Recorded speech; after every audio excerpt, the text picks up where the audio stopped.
প্রত্যেকটা ওয়াইফকে বলবো, যদি আপনি আপনার স্বামীর সঙ্গে আজীবন কাটাতে চান, যদি আপনি চান যে আপনার হাজবেন্ড আপনাকে আজীবন ভালোবাসুক, আমি আপনাকে 5টা পয়েন্ট বলছি। এই 5টা পয়েন্টে স্বামীকে কখনো লাঞ্ছিত করবেন না, কখনো আঘাত করবেন না, কখনো কটাক্ষ করে কথা বলবেন না। এই বাজে শব্দ, এই বাজে বিষয় স্বামীর সামনে কখনো মেনশন করবেন না। নাম্বার 1, একজন ওয়াইফ হিসেবে কখনো আপনি আপনার স্বামীর ফাইন্যান্সিয়াল স্ট্যাটাস অর্থাৎ অর্থনৈতিক অবস্থান নিয়ে যেই মেয়ে স্বামীকে কটাক্ষ করে, বিশ্বাস রাখেন সেই মেয়েকে কখনো তার স্বামী কলিজার থেকে, মন থেকে ভালোবাসতে পারে না। ঠিক কিনা বলেন? একজন স্বামী যখন বাহিরে কাজ করে বাসায় ফিরে আসে, সে একা ফিরে আসে না, অনেক প্রেশার নিয়ে, অনেক চাপ নিয়ে, বাসার চাপ, কাজের চাপ, বসের চাপ, অফিসের চাপ, এই সব কিছু নিয়ে ক্লান্তি মাখা মুখ নিয়ে সে বাসায় প্রবেশ করে। আর আপনি এসে শুরু করলেন, তোমার ইনকাম এত কম কেন? এই কয় টাকা দিয়ে আমরা চলবো কেমনে? ট্যুর করবো কেমনে? ওইটা কিনবো কেমনে? এই শখ পূরণ হবে কেমনে? What is this? What is this behavior? You should support him from your heart. আপনি বলেন যে যান, আপনি বসেন, আপনার কি লাগবে আমাকে বলেন, একটু পানি দেন, যত্ন নেন, ভালোবাসা দেন। আরে যেই স্বামী আজকে 20,000 কামাই করে, আপনার ভালোবাসা পেলে, যত্ন পেলে, খাতিরদারি পেলে, আপনার হাজবেন্ড 10,000 নয়, একদিন 10 লাখ ইনকাম করে দেখাবে। ঠিক কিনা বলেন? He is not sitting idle. He is trying his best. And he is limiting his cross just to make you happy. প্রত্যেক দিন স্বামীটা মাথার ঘাম পায়ে ফেলছে বউকে হ্যাপি রাখার জন্য। আমরা যারা জব করি, যারা চাকরি করি, বিজনেস করি, কাজ করি, আমরা আমাদের জন্য সব কিছু করি না, আমরা ওয়াইফের জন্য করি, আমরা সন্তানের জন্য করি। পুরুষ মানুষ মানুষকে নিঃস্বার্থ ভালোবাসতে পারে। ঠিক কিনা বলেন? So please, as a wife, you have to support your husband. স্বামীকে কখনো তার অর্থনৈতিক অবস্থান দিয়ে কটাক্ষ করতে যাবেন না। আল্লাহর হাবিব সাল্লাল্লাহু আলাইহি ওয়াসাল্লাম বলেছেন, যেই স্ত্রীর মুখের কথায় স্বামী অসন্তুষ্ট, আল্লাহর জান্নাত তার জন্য হারাম। নাউজুবিল্লাহ বলেন সবাই। এই জন্য প্লিজ আমার প্রিয় বোন, আমার শ্রদ্ধাভাজন মা, আমার রেসপেক্টেড সিস্টার, প্লিজ আপনার হাজবেন্ডকে কখনো অর্থনৈতিক অবস্থান নিয়ে কটাক্ষ করবেন না, বরং সাপোর্ট দিবেন। আল্লাহ প্রত্যেকটা মা বোনকে বোঝার তৌফিক দান করুক। আমরা সকলেই জবান খুলে পড়ছি আমিন। 2 নাম্বার, আপনার স্বামীকে কখনো তার অভ্যেস নিয়ে, তার ড্রেস নিয়ে, তার চলাফেরা নিয়ে তুচ্ছ তাচ্ছিল্য করে কথা বলবেন না।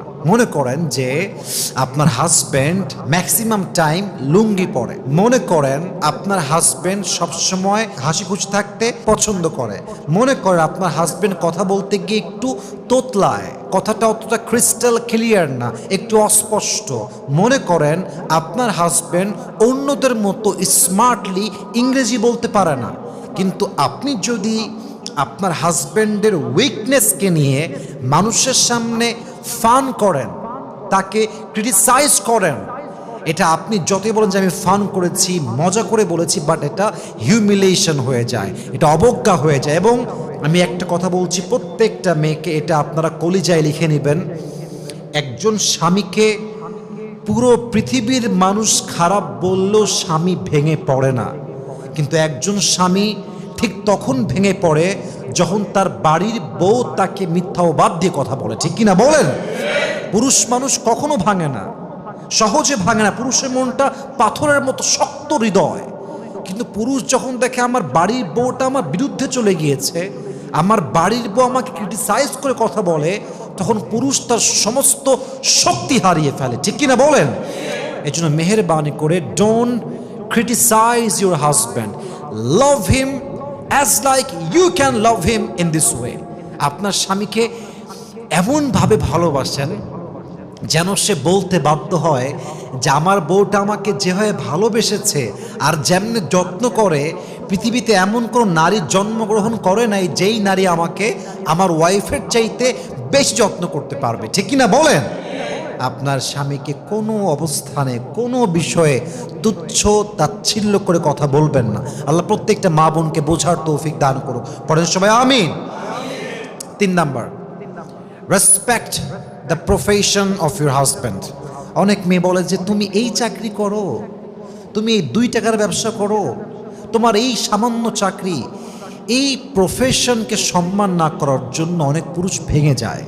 মাথায় রাখবেন, একটা পুরুষ ব্যবসা করছে এখন, আজকে তার প্রফিট 20,000 টাকা, জাস্ট ফর অ্যান এক্সাম্পল, কিন্তু প্রফিট তো সারা জীবন 20,000 থাকবে না, তো একদিন 20 লাখে যাবে, একদিন 20 কোটি পর্যন্ত যেতে পারে কি পারে না? আপনার স্বামী গার্ড হতে পারে, আপনার স্বামী একজন দিনমজুর হতে পারে, রাখাল হতে পারে, রিক্সা চালক হতে পারে। আপনি বলবেন যে যান, আপনি যাই করেন, আপনি তো হারাম কামাই করছেন না, আপনি তো হালালে আছেন। আমরা হালাল কামাই করছি, হারাম খাচ্ছি না। আরে ভাই, কত স্বামী আছে 30 লাখ টাকা ইনকাম করে অবৈধ পথে, বাট তার বউ 30 লাখেও সুখী নয়। এবং একজন যুবক রিক্সা চালায় খায়, ইনকাম মাত্র মাসে 7,000 টাকা, 10,000 টাকা হালাল ইনকাম, বউটা খুশি, স্বামীও খুশি, ডিমান্ড কম, একে অপরকে ভালোবাসে, অল্প টাকায় সেই বরকত আছে যা 30 লাখ টাকার মধ্যে নাই। ঠিক কিনা বলেন?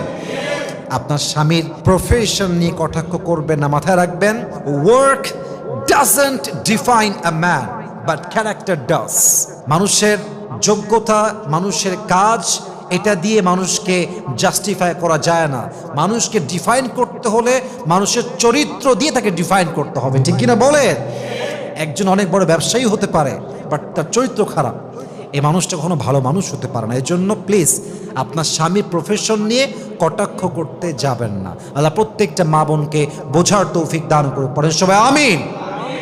4 number, it's very sensitive. It's very sensitive. I think a lot of women, they have this fault. এটা খুব বাজে একটা স্বভাব।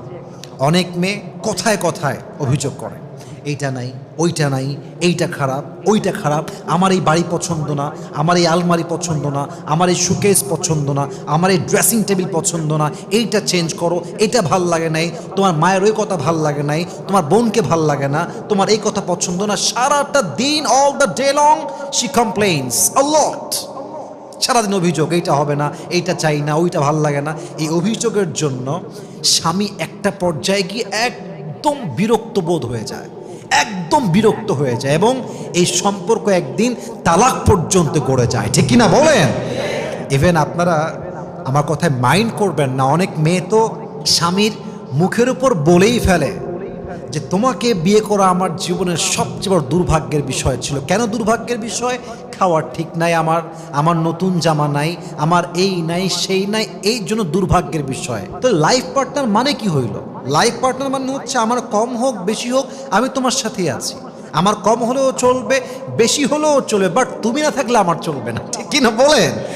এটা খুব বাজে কাজ কারবার, যা আপনার স্বামীর আপনি সবসময় তার বিষয়ে অভিযোগ করেন। মেহেরবানি করে অভিযোগ কম করবেন। যার জীবন, আল্লাহ হাবিব বলেছেন, যেই মেয়ে, যেই মানুষ যত শুকরগুজার, যার জীবন অভিযোগ যত কম, তার জীবনটা তত বেশি শান্তিপূর্ণ। সুবহানাল্লাহ পড়েন সবাই। So please don't complain. 4 number, অভিযোগ করতে যাবেন না স্বামীর ব্যাপারে।